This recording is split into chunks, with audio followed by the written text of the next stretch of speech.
Ah ouais, Kakebeti. C'est qui a vie du public est bandit. Y'a mon balama des fois Pembe,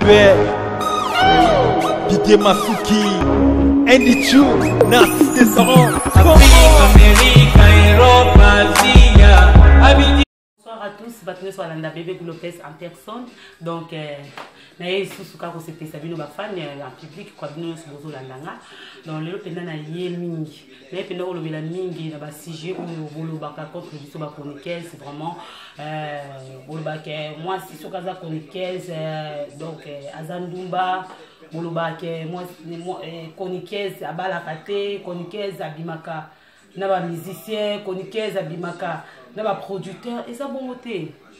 Eza bongote eza te ke bokanisaka te ndenge bokanisaka te mpona biso kwa eza te ke so tosala mosala chroniqueuse eza ke toza ndumba mpo lelo so nabengi fali tosala na émission eza te ke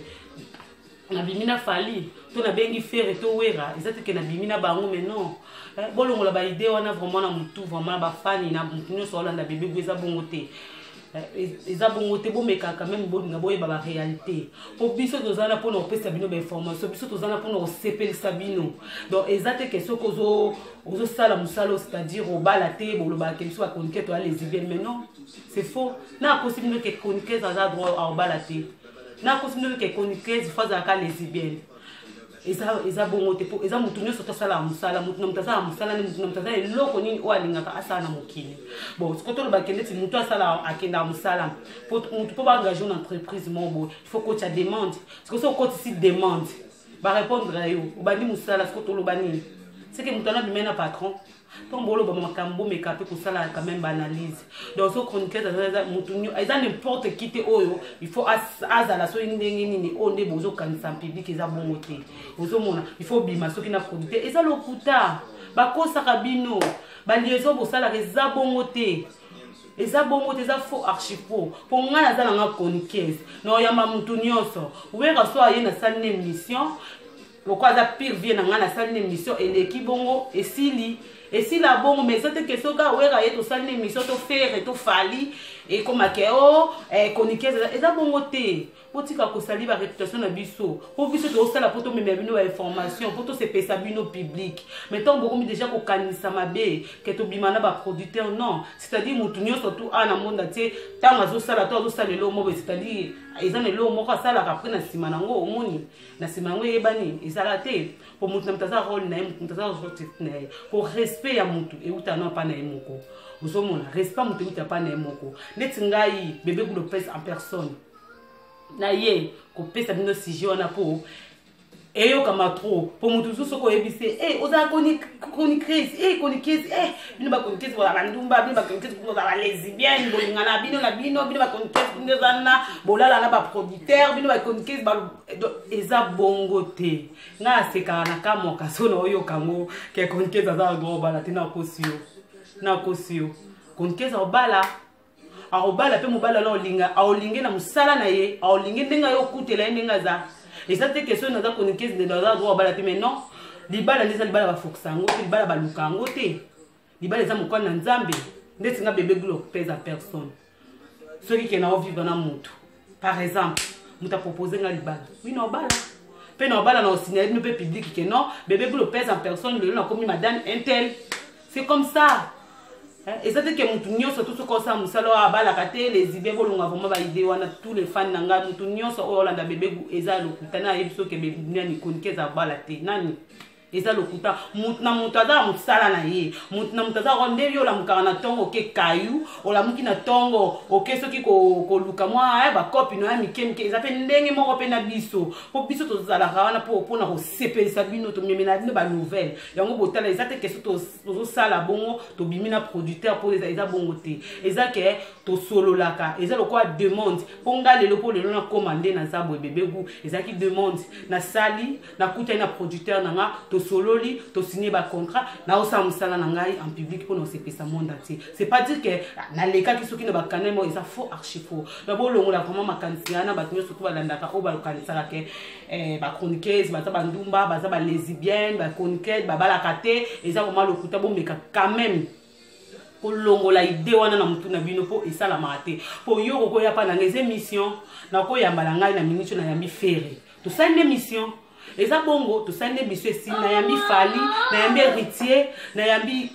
soleil donc basé belé to ko yamba to yambaka to était moi événement mo bozo sala ma quelque part ou bien ba bilo mo boy to sala rameza te ke na sima na ngo eza manga mususu non travail eza musala eza musala vous comprendre maintenant vous landa nga vraiment so na yena sujet wana donc et comme ça binote pour na pe mutali bosote na bordango pour na yoka ngo trop yango na bi et c'est intéressant pour que na lobila pe fa ba fani quoi na meka quand même ko faire comprendre bino que eza o bino bokanisa raté vous mona eza o bino bokanisa raté pour mutu na mutaza na ndenge ne mutu na mutaza comportement na ye pour respect ou ta pas mutuye moko pour ngamo bébé goût le pèse en personne na mi respecter na ngamoko donc attention na le kana mutu na émission dans la façon na lobaka façon na zaka nazo ça l'émission nga donc nazaka très à l'aise to kabone pe na ndenga bien c'est pas dur que tango na yambi mo mutu mo bonne émission que lobi a commis mutu na mais non botika ko sala ba liaison ça vraiment bien té pourtant bo sala ba liaison et bokanisaka que chose a coniquez obimana n'importe qui au bala tes vraiment tendenge bozo kanisa ba fan donc bon mais quand même respecter biso biso ba tout mais la bino ba nouvelle tant que biso no en général tous les chroniqueurs non lo baka pona nga moto no ba pona ba nyonso o atanga ma chroniqueurs donc bon mais quand même ko soigner ba réputation na biso au monde réputation moto ba somba ngote tant bolo ba mabe ya batu sans les savoir bon si bo da ko sa boye ba makambo fo boya ka bo découvrir et ça te que beau ça la makambo moko boye bozo se ya ici bozo s'imaginer oh c'est ça bon côté donc elle est bien vraiment sujet wana pour na partager na bino pour na la sabino donc lenge biso ko sala misala donc toza wana pour na bino toza wana vraiment pour na bino pour na même la bino ba nouvelle et ça la peut bien et ça la peut bien retire et peut te poser ba question Bolanda et ça la peut bien toi la bonne nouvelle mais bon mais capé quand même qu'on respecter biso ba chroniqueuse tout ça na tu les lesbienneté neti ngana na lesbienneté kuna linga ngo kutatate taka bébé goût taka o kaka bébé goût ndo wanga pe na oza lesbienne maintenant na linga ngote uzomona et ça te kende bokanisa ke to kushana ba producteur to kushaka na ba to et ça faux archi faux et ça faux et ça on m'a malukuta mais bon tu quand tu as liaison et ça vraiment bien été et ça malamu vraiment beau respecter biso toujours me la bonne nouvelle et ça vraiment bien donc quand des akaka que to comme na suka émission bébé goua zaki na posa à partager na bino mais abi que place bozali et belé boloba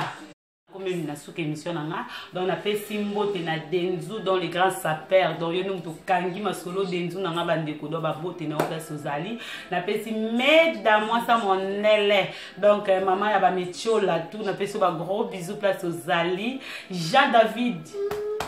un gros bisous na bisiko zali kuna donc quand il na commune na suka émission nanga edi na pesi ba mbote beli edi makwa kuntu ba mbote ba beli famille makamobimba ono surtout ba linga bébé pour le pèse ba fan nanga tout na pesi no ba gros bisous bisiko zali Eric bisiko zali na pesi ba gros bisous na yo tino ba rose motema bébé pour le pèse yo pe ba mbote na bisika ozali quand des alaka to scène na prochaine émission merci.